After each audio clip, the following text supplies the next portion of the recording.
Good morning. Welcome back, or welcome if you're new here. My name is Linda. I'm 67 years old and I officially retired last year. I'm sitting here at my kitchen table in Florida with my cup of coffee, looking out at my backyard.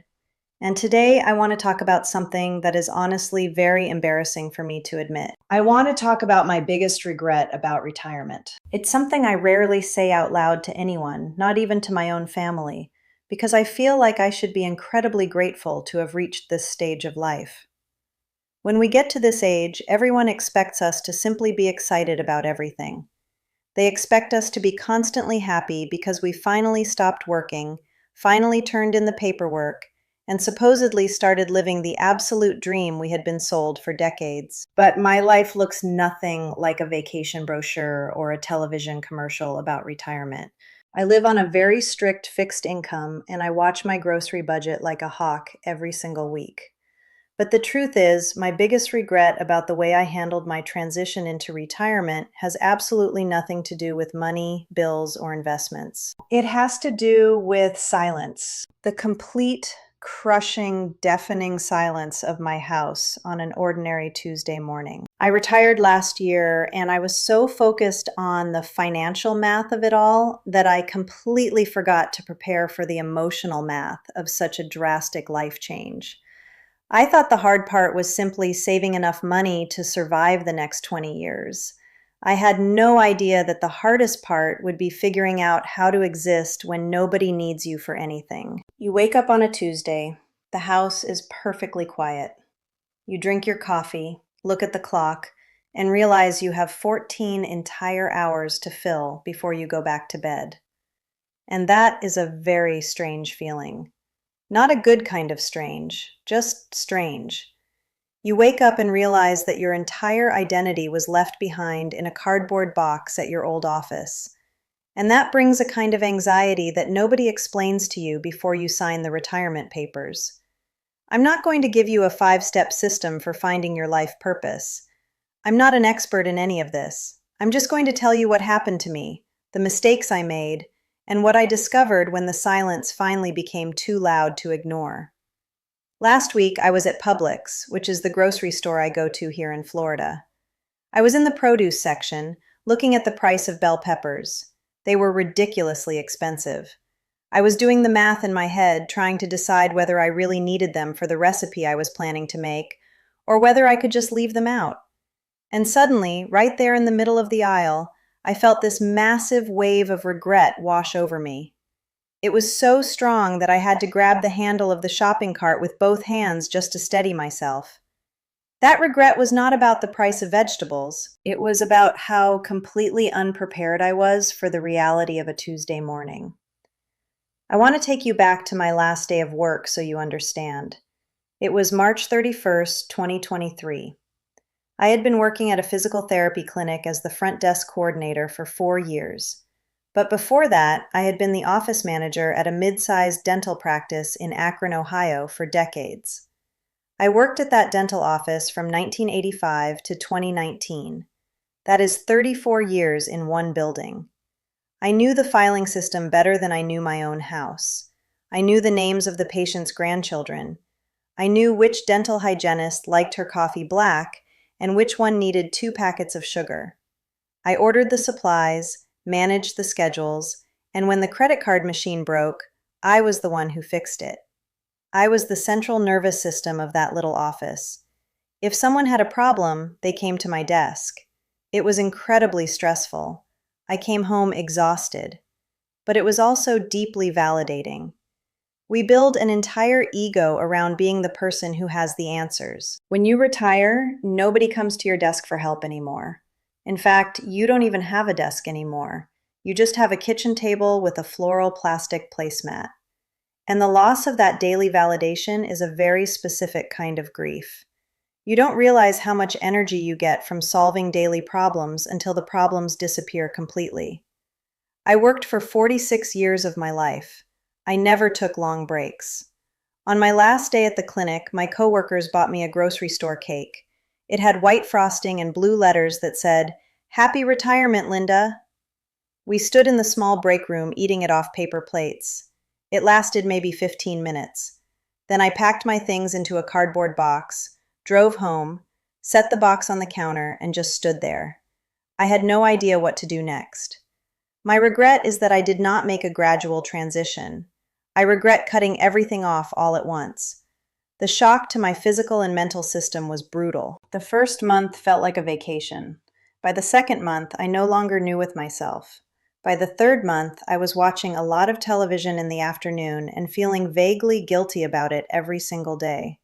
I had no structure. I was just floating through the hours. So today, I want to share 5 specific things I noticed about this transition.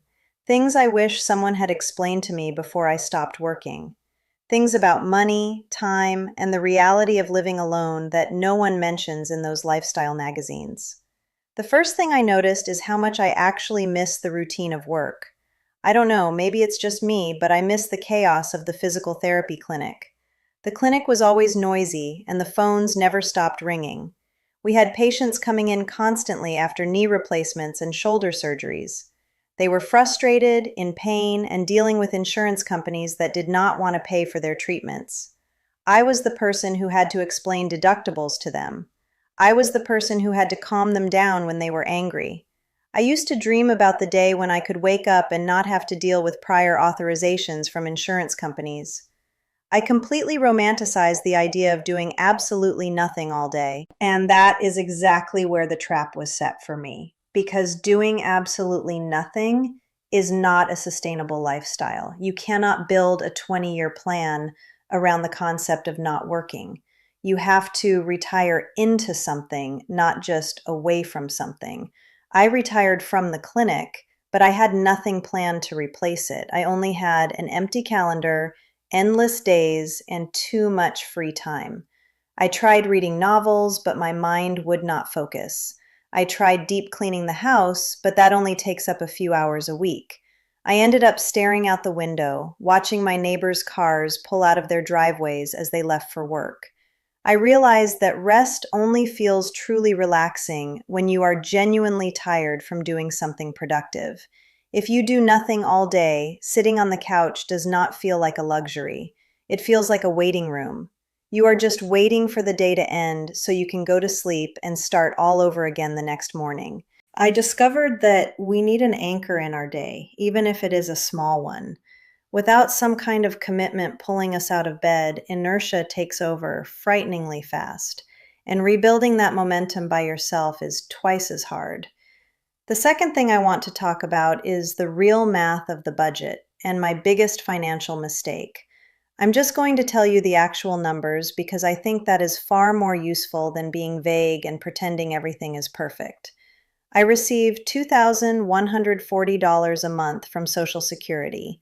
I also receive a small pension of $610 from my years working at the dental office. So my total monthly income now is about $2,750.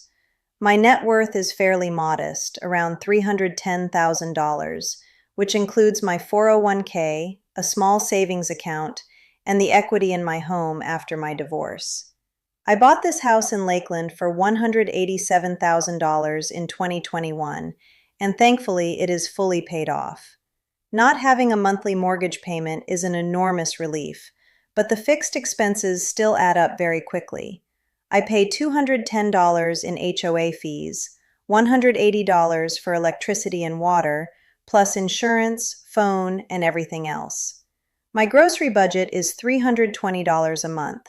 I am extremely strict about it. I buy the store brand for almost everything. I buy whatever vegetables are on sale that week, and I build my meal plan around the weekly ad. I clip every digital coupon in the grocery store app before I even pull out of my driveway. If a box of cereal is not buy one, get one free, I simply do not buy it. My Medicare supplement plan costs $194 a month. Nobody explained Medicare to me in a way that actually made sense. I attended a class at the local library back in Ohio before I retired. The man giving the presentation spoke so fast and used so many confusing acronyms that I left more confused than when I walked in. Now, whenever my knee hurts a little more than usual, my first thought is not about my physical health. My first thought is whether my supplement plan will cover the specialist visit or whether I will get stuck with a huge bill. We are constantly doing defensive math in our heads, and that leads to my regret. I deeply regret taking Social Security at 66. I should have waited until 70. If I had waited, that monthly check would be significantly larger now. It would give me so much more breathing room in my budget. But I was so tired in my bones back then. I kept telling myself I could make it just one more year, and then I simply could not. I made the emotional choice to take the money earlier so I could rest. Now, every time I have to leave something on the shelf at Publix because it does not fit the budget, I think about that extra money I left on the table.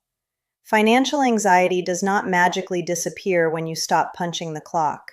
You simply trade the stress of earning the money for the stress of managing a strictly fixed amount. I discovered that living on a fixed income means your past financial mistakes become much harder to correct in the present. The third thing I noticed was the illusion that moving to a different state would magically change my life. After I retired, I moved from Ohio to Lakeland, Florida. I lived in Ohio for 64 years. My entire life was there. The winters in Akron were absolutely brutal. The gray sky would settle in around November and not leave until April. We had to scrape ice off the windshield in the dark at 7 in the morning. I hated the cold deep in my bones. So I decided I wanted a lower cost of living, and I wanted to be closer to my daughter, Shelley. Shelley lives in Tampa, which is only about 45 minutes from my house. She was wonderful and helped me pack the moving truck. I remember driving south on Interstate 75. I sobbed when we crossed the Ohio state line. My older sister Donna still lives in Akron. Donna is 70, and we talk on the phone 2 or 3 times a week. Donna thinks I was completely crazy to move to Florida by myself at this age. She tells me that constantly. I, on the other hand, think Donna should have moved years ago to get away from all that snow. We argue about this warmly and often. But my regret here was thinking that packing my bags and changing my zip code would fill the emptiness I felt. I thought the bright sunshine would cure the feeling of having lost my purpose. But a change of scenery does not change who you are inside. When you first get here, it feels like you are on a permanent vacation.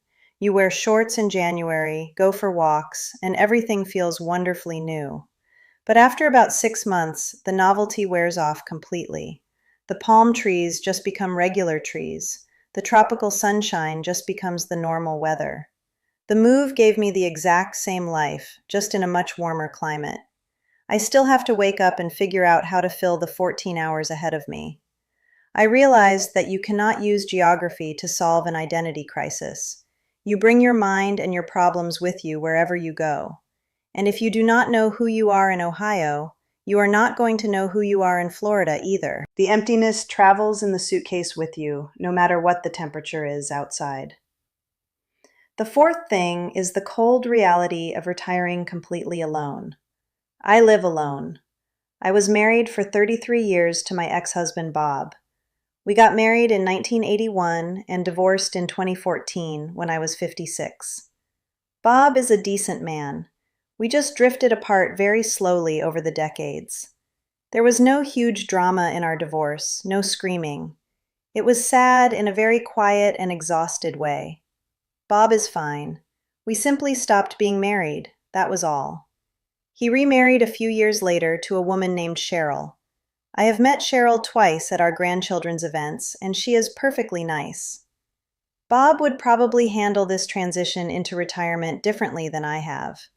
But Bob and I are no longer married, so I have to figure all of this out on my own. After the divorce, I had to relearn how to be a single person in my 50s. Renting a small apartment in Akron was a deeply humbling experience for me. I describe that period as harder than I expected and better than I feared. But retiring alone is a challenge on a completely different level. When I was single but still working, my job filled all the empty spaces in my life. I was surrounded by noise, human interaction, coworkers, and patients for 9 hours a day.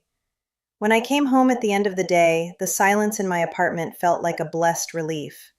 But now, the silence is the default and absolute state of my existence. I sit at this kitchen table with my coffee. I look down at this floral plastic placemat I have had for years and have not replaced because it still works perfectly well. I sit here, and the only thing I hear is the hum of the refrigerator. I realize that I am entirely responsible for generating my own momentum and energy every single day. Nobody comes in and tells me what to do next. Nobody interrupts my train of thought. Nobody walks through the door and tells me about their day. Sometimes I genuinely find myself wishing that someone would come in here and interrupt me with some kind of problem. I realize that when you live alone and retire alone, you have to become the engine of your own social life. Nothing happens by default. If I do not pick up the phone does not ring. If I do not intentionally schedule a conversation or coffee with someone, I can go entire days without using my own voice. You have to learn to fight isolation very deliberately, or it will swallow you. The fifth and final thing is realizing just how dangerously tied my identity was to being useful to other people. My son Kevin lives in Cincinnati. He is 40 years old, a high school history teacher, and the coach of the junior varsity baseball team. He is married to Amy, and they have two beautiful children, Noah, who is 8, and Lily, who is 5. Kevin calls me once a week, usually while he is driving home from practice. He has visited Florida exactly once since I moved here. I try very hard not to make him feel guilty about that, and most of the time I succeed. I know he is incredibly busy raising his own family and managing his own life. Shelley is very busy too. She is a registered nurse, which is an exhausting job. She is married to Derek, and they have Chloe, who is 14, and Mason, who is 11. I see Chloe and Mason fairly regularly, which is a blessing. Chloe even told me that this YouTube channel of mine was, in her words, kind of cool. I mentioned that in a video once, and surprisingly, that video got 40,000 views. Shelley was the one who helped me set up this camera back in January. My first video got 200 views, which I already thought was incredible. The second one got 4,000. I did not understand why, and I still do not fully understand how any of this works, but I kept making videos. Shelley is slightly embarrassed by how popular the channel has become, and she thinks I am oversharing my personal life with strangers on the internet. Shelley is probably right. But here we are, talking about it anyway, because it helps me. The reason I bring up my children is because I realized that my entire identity in life was built around being useful. I was useful to the dentists I worked for. I was useful to Bob during 3 decades of marriage. I was useful to Shelley and Kevin when they were growing up and needed me. But who am I when nobody urgently needs anything from me on a Tuesday morning? That is the real, heavy regret I carry in my chest. I regret never cultivating a version of myself outside the role of dedicated worker or family caregiver. I reached the finish line of my professional career, looked down at my hands, and they were empty. My younger brother Gary is 64 and lives in Columbus, Ohio. He still works and calls me every Sunday afternoon. He asks me endless questions about how I am managing my retirement budget and what he should do with his investments. I joke with him that he is my most loyal viewer, even though he has never subscribed to the channel. Listening to Gary talk about his plans makes me realize how naive I was. His current routine is work, watch sports on television, and go to sleep. I keep telling him that he needs to figure out what he is going to do with his life on some random Thursday in November when he no longer has a job. He just laughs and says he will figure it out when he gets there. I truly worry about him, because I know exactly what it feels like to hit that wall at full speed. I learned the hard way that I did not know who I was without a job title or a family crisis to solve. I discovered that in retirement, we have to actively invent a new reason to put on presentable clothes in the morning. We have to find a way to be useful to ourselves, not just to other people. I am trying to do exactly that now, in small steps. I started a little garden in the backyard, which is not easy in Florida because the soil is very sandy and the water drains too quickly. I have to water it constantly. but I spend about an hour every morning just taking care of the plants. It gives me a simple reason to get out of the house early before the heat becomes unbearable. I also found a Tuesday morning walking group at the local community center. I forced myself to go, even though I felt very awkward the first few times, almost like it was my first day of school. And I started this channel to give myself a mental project to focus on. I created a loose routine for myself, and I am holding on to it like a stair railing. Without that railing, it is incredibly easy to slip into a permanent state of waiting for the mail to come at noon, then waiting for it to be time for dinner. I refuse to spend the next 20 years of my life just waiting. I am not going to tell you that everything worked out perfectly and that I am now enlightened. Some months are definitely very tight financially. There are days when I sit at this table, look out the window, and wonder what I am really doing with my life. The silence of the house still bothers me quite a bit on certain nights. But most of the time, on most days, I am okay. I am slowly learning how to be this new version of Linda. Honestly, things are better than I expected at the beginning, and I think that is something worth saying out loud. If anything I said today feels familiar to you or reflects your own situation, leave a comment below. Tell me how you are handling your transition. Specifically, what is the one thing about your retirement that you completely regret but never talk about with anyone? I read all the comments. Believe me, your stories help me more than you probably imagine. They make me feel less alone in all of this. And if you want more honest, unfiltered conversations like this about real life and retirement, subscribe and stick around. That is what we do on this channel.